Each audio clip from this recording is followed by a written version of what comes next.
As a teacher, alam mo na ang mundo is constantly changing and you might find yourself na gusto mo to go beyond simply teaching facts and figures.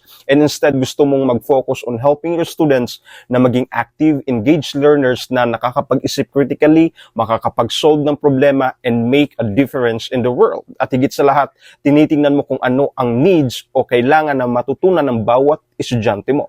You might be doing a lot of things na umaakma sa tinatawag nating progressivism in education, and you are probably a progressivist teacher. Kung ikaw ay science teacher in a progressivist, instead of just explaining the water cycle, for example, ang ipapagawa mo sa kanila ay mini ecosystem. Sa ganitong paraan, learning becomes more hands-on. Dahil ang mga progressivist ay naniniwala that one learns by doing.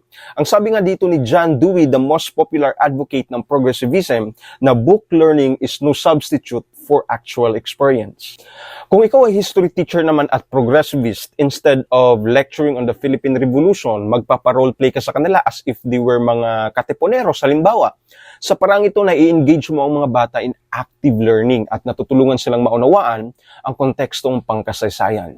At kung ikaw ay isang progressivist teacher, instead of assigning a standard essay, pwede kang magpagawa sa kanila ng research about a current social issue and ipapresent mo sa kanila sa klase ang kanilang findings. This promote critical thinking, problem solving, and civic engagement para maging responsable silang citizen.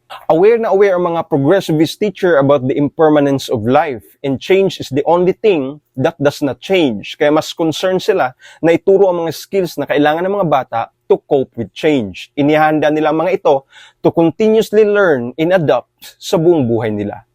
Dahil nilalayo ng progressivism sa edukasyon na ang mga bata ay maging enlightened and intelligent citizens sa ating democratic society na nakatuon sa pamumuhay in the present at binibigyang prioridad ang need-based and relevant curriculum, emphasizing skills na mga nabanggit natin kanina, problem solving and adaptability na kakayahang makapag-adjust sa mga pagbabagong mangyayari. Meron tayong tinatawag na field trips na binibigyang diin dito, ang natural at social sciences, exposing students to new developments while promoting hands-on experiential learning na pinapahalagahan ang practical experiences and real-world application para ma-empower sila to navigate a changing world effectively.